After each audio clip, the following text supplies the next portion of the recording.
ज्यादा सीधे मत बनो, सीधे पेड़ जल्दी काट लिए जाते हैं। आज की कहानी के माध्यम से आपको कुछ ऐसे तरीके पता चलेंगे जिनसे आप धोखा खाने से खुद को बचा सकते हैं। भावनात्मक रूप से कमजोर आदमी का लोग हमेशा फायदा उठाते रहते हैं। हम सब ने देखा होगा, अपने आसपास जो भी इंसान नर्म दिल का होता है, यानी कि भावनात्मक रूप से करुणावान होता है, वह अपनी करुणा बस दूसरों की सहायता तो कर देता है, लेकिन बदले में उसे हमेशा धोखा ही मिलता है।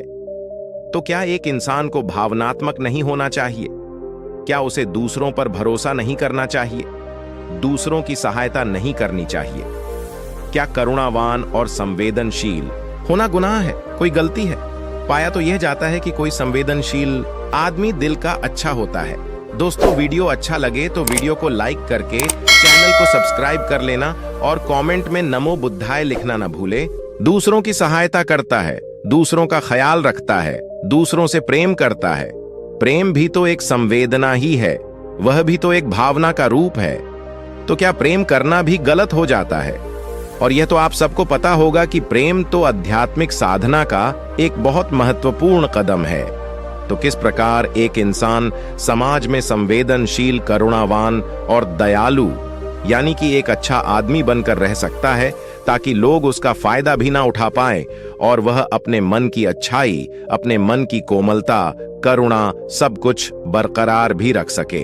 एक बार एक युवा लड़का जंगल के पेड़ों पर मुक्के मार रहा था। वह बड़े जोर जोर से मुक्के मार रहा था। वह अपने मन का गुस्सा निकालने की कोशिश कर रहा था।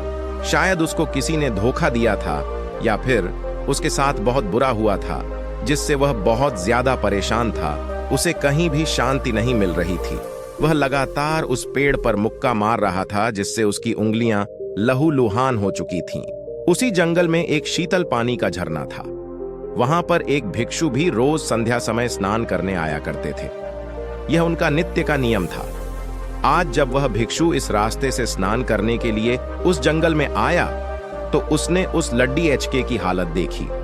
वह जोर जोर से चीख रहा था, रो रहा था और लगातार मुक्के मारे जा रहा था। उस लड़के के आसपास कोई मौजूद नहीं था। इससे उस भिक्षु को उस युवक की चिंता होने लगी। उसने सोचा कि कहीं मैं इसे ऐसे ही छोड़ दूं और कहीं ये आत्महत्या कर ले। तो ऐसे विचार आने के बाद भी वह कुछ नहीं बोला और लगातार उस युवक की तरफ देखे जा रहा था। भिक्षु एकदम चुपचाप खड़ा हुआ था। उसने युवक से कुछ नहीं बोला, कुछ नहीं कहा, बस वह उसको लगातार देखता रहा। कुछ देर तक तो उस युवक ने उस भिक्षु को नजरअंदाज किया, लेकिन कुछ देर बाद उसे अजीब सा लगने लगा। उसने सोचा, ना तो यह मुझे रोक रहा है और ना ही कुछ कह रहा है, यह तो बस मुझे देखे जा रहा है। इसका क्या मतलब है? बड़ा अजीब आदमी है। ऐसे ही विचार उस लड़के के मन में उठने लगे थे। जब कुछ देर बाद भी वह भिक्षु कुछ नहीं बोला, तो लड़के ने अचानक से उससे पूछा कि महाशय, आप अपने रास्ते क्यों नहीं चले? जाते आपको क्या मतलब? आप खड़े हुए मुझे देख क्यों रहे हैं? भिक्षु ने बड़े शांत स्वर में कहा कि मैं तुम्हें रोक नहीं रहा हूं, तुमसे कुछ कह नहीं रहा हूं, तो मुझसे तुम्हें क्या परेशानी है? मेरे ही तरह है। यह पेड़ पौधे, यह पक्षी, ये सब तुम्हें तो देख ही रहे हैं। जब इनसे तुम्हें कोई परेशानी नहीं है, तो मुझसे क्यों परेशानी है? यह सुनकर और लड़का जोर से चीख कर बोला, मुझे सबसे परेशानी है, मैं सबसे नफरत करता हूं। यहां पर सब धोखेबाज गद्दार होते हैं, कोई किसी का नहीं होता इस दुनिया में। और इस तरह बोलते बोलते वह फूट फूट कर रोने लगा और रोए जा रहा था और भिक्षु उसे देखे जा रहा था। वो उसे चुप करने की कोशिश भी नहीं कर रहा था। यह बात तो उस लड़के को और ज्यादा अजीब लगी। अब रोना छोड़कर उस लड़के ने सीधे खड़े होकर उस भिक्षु से कहा, बड़े अजीब आदमी है आप। आपके सामने कोई इंसान रहा है, दुखी है, परेशान है, और आप उसे चुप भी नहीं कर सकते। आपके मन में बिल्कुल भी संवेदना नहीं है। बड़े अजीब और कठोर हृदय वाले साधु हैं आप। आपको अपने साधु होने पर खेद होना चाहिए। और ऐसे ही ना जाने क्या क्या जली कटी बातें वो युवक उस भिक्षु को सुनाने लगा। कुछ देर बाद जब युवक की सारी भड़ास निकल चुकी थी, तब भिक्षु ने बड़े ही शांत स्वर में कहा कि आज मैं तुम्हें कंधा दे सकता हूं, तुम्हारे आंसू पोंछ सकता हूं, लेकिन इससे तुम्हारी समस्या का समाधान नहीं होगा। कुछ देर के लिए तुम्हारा मन बहल जाएगा, बस उसके बाद वही जिंदगी, वही लोग जो तुम्हें आज कंधा देने के लिए भी तुम्हारे पास नहीं है। फिर से तुम उसी जिंदगी में लौट जाओगे। कोई तुम्हें धोखा देगा, कोई तुम्हारा फायदा उठाएगा और तुम अपने मन को ऐसे ही तकलीफ पहुंचाते रहोगे।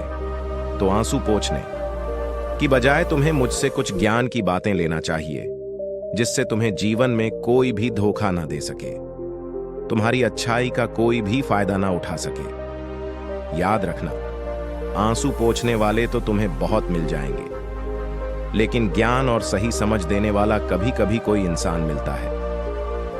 भिक्षु ने उसे बताया कि मैं पास ही के झरने में स्नान करने के लिए जा रहा हूं। बड़ा ही शीतल पानी है वहां का। अगर तुम चाहो तो तुम भी मेरे साथ चल सकते हो। यहां पर अकेले परेशान होने से अच्छा है कि तुम झरने की शीतल पानी में स्नान करो, जिससे तुम्हारा दिमाग, मन, मस्तिष्क और तुम्हारा शरीर सब कुछ पवित्र हो जाएगा। यह सुनकर वो लड़का उस भिक्षु के पीछे पीछे हो लिया। जंगल के बीचों बीच रास्ता झरने की तरफ जाता था। जंगल में सन्नाटा छाया हुआ था। उनके पैरों तले सूखे पत्तों की चरमराने की आवाज पूरे जंगल में गूंज रही थी। आज पूर्णिमा की रात थी और आसमान में चांद अपनी उजली रोशनी उस जंगल में फेंक रहा था। उस रोशनी में दोनों उस झरने की तरफ बढ़ते चले जा रहे थे। रास्ते में चलते चलते उस युवक ने उस भिक्षु से कहा कि महात्मन, आपकी जिंदगी मस्त है। आपको किसी चीज की कोई परेशानी नहीं है। आपको पता है कि दुनिया में कैसे कैसे लोग बसते हैं, कितने धोखेबाज, कितने मक्कार, और सबसे बड़ी बात, अपने लोग ही धोखा देते हैं, जिनसे हम प्रेम करते हैं, जिनको हम अपना मानते हैं। जब उन्हीं से धोखा मिलता है तो कैसा महसूस होता है। कभी कभी तो ऐसे लगता है कि भोले और दयालु लोगों के लिए यह दुनिया नहीं बनी है। ये धोखेबाजों के लिए है, मक्कारों के लिए है। वही यहाँ पर फलते फूलते हैं, वही आनंद से जीते हैं। और हमारे जैसे लोग जो दूसरों की सहायता करते हैं, दूसरों को अपना मानते हैं, वह हमेशा जीवन भर दुख में रहते हैं। यही जीवन की सत्यता है और यही संसार है जिसमें हमें रोज घुट घुट कर मरना पड़ता है। आपने सही किया, ऐसे जिंदगी को त्याग दिया, पीछे छोड़ दिया। अब बस अपने में मस्त, किसी से कोई परेशानी नहीं है, किसी की कोई चिंता नहीं है।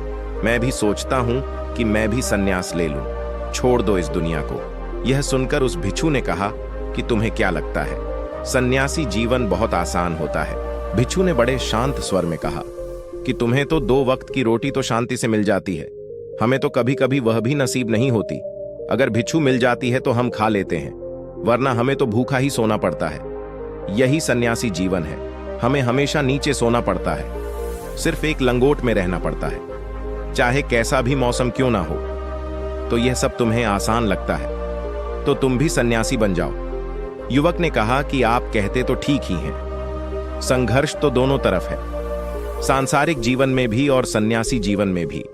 वैसे सांसारिक जीवन भी अच्छा है, लेकिन तब तक जब तक घर परिवार में सुख शांति बनी रहे, धोखा ना मिले, हमारे लोग हमारा फायदा ना उठाएं, हमसे झूठ ना बोले, हमें धोखा ना दे, तब तो जीवन जीने का आनंद होता है, वरना तो जीवन नर्क हो जाता है। भिक्षु ने कहा, देखो, सन्यास अपने मन से लिया जाता है। जब हमारा मन कहता है कि हमें सन्यास के मार्ग पर सफलता हासिल करनी है, आगे बढ़ना है, तो ही सन्यासी जीवन सफल हो पाता है। लेकिन तुम अपने घर से परेशान होकर, दूसरे लोगों से परेशान होकर सन्यासी बनना चाहते हो, तो तुम्हारा सन्यासी जीवन भी कभी सफल नहीं होगा। इससे अच्छा तो तुम सांसारिक जीवन में अगर कुछ तरीके, कुछ नियम अपनाओ, तो दूसरे लोग तुम्हें धोखा नहीं दे पाएंगे। सबसे पहले तो यह समझो कि धोखा उन्हें ही मिलता है जो भावनात्मक रूप से कमजोर होते हैं, जिनका दिल जल्दी पिघल जाता है, जो दूसरों को दुख में नहीं देख पाते।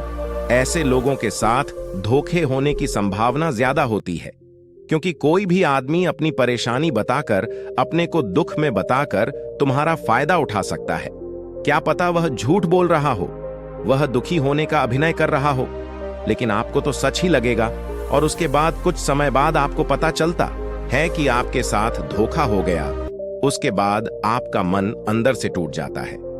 इसीलिए सबसे पहले बात ध्यान रखना कि किसी भी व्यक्ति को यह एहसास मत होने दो कि तुम भावनात्मक रूप से कमजोर हो। अंदर से तुम्हारा दिल नर्म है। अगर उन्हें यह कमजोरी आपकी पता चल गई तो वह कोई ना कोई जाल रचकर आपका फायदा उठाने की जरूर कोशिश करेंगे। चाहे आप अंदर से संवेदनशील हो, दूसरों की मदद करने वाले हो, लेकिन किसी को एहसास मत होने दो। ऊपर से कठोर बने रहो।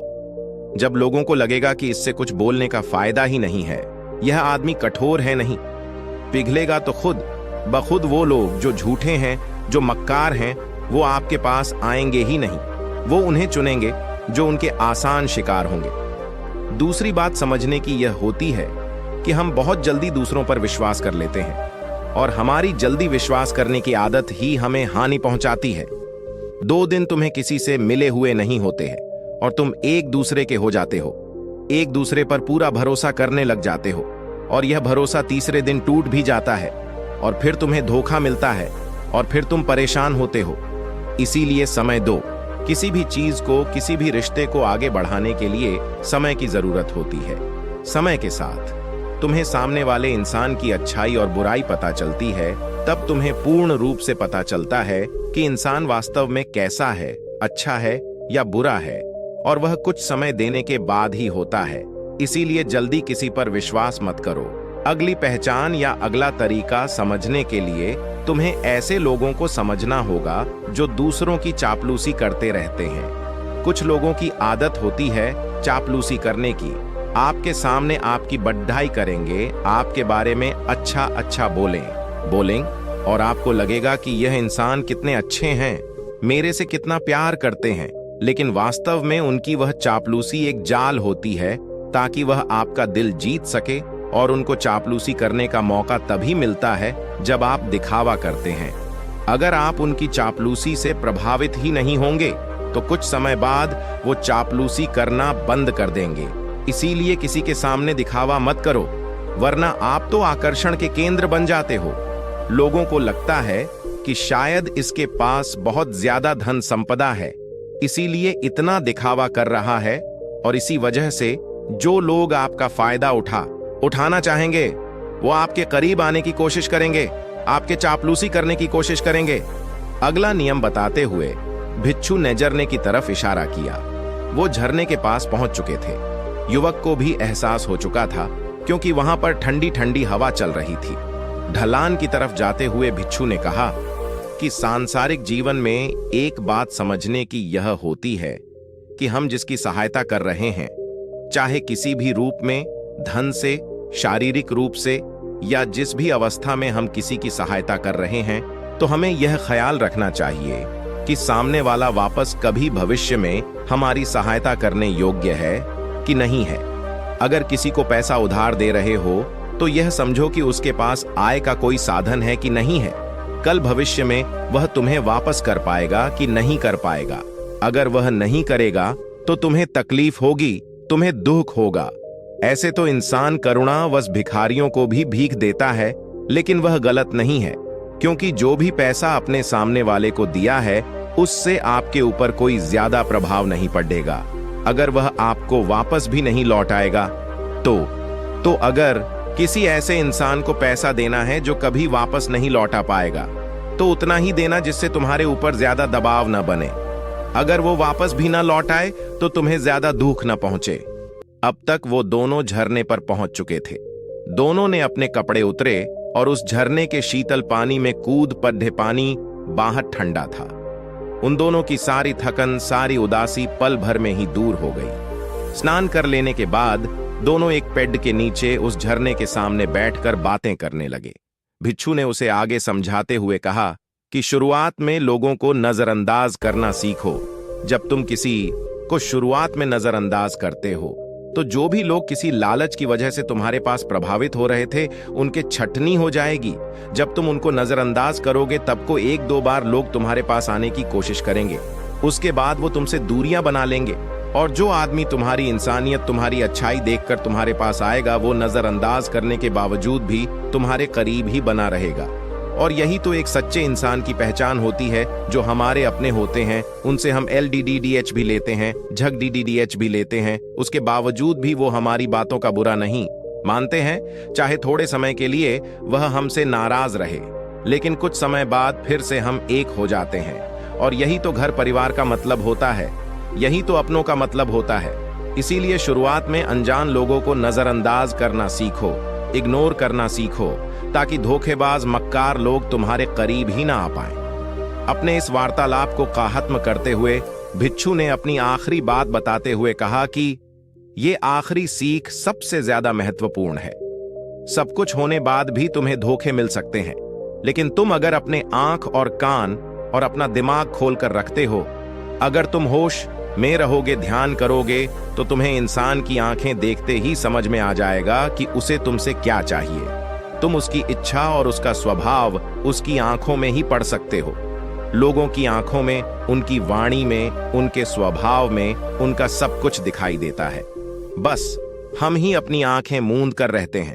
दूसरे लोगों से जानो, उसके रिश्तेदारों से जानो, उसके परिवार वालों से जानो कि वह इंसान कैसा है, दूसरों के साथ उसका व्यवहार कैसा है।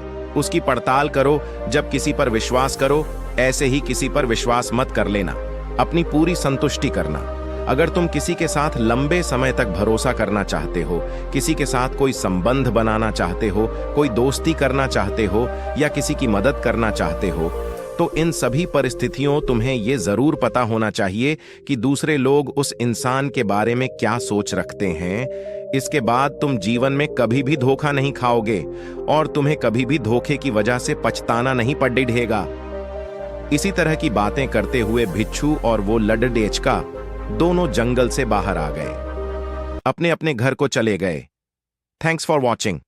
दोस्तों, वीडियो अच्छा लगा हो तो प्लीज चैनल को सब्सक्राइब कर लेना।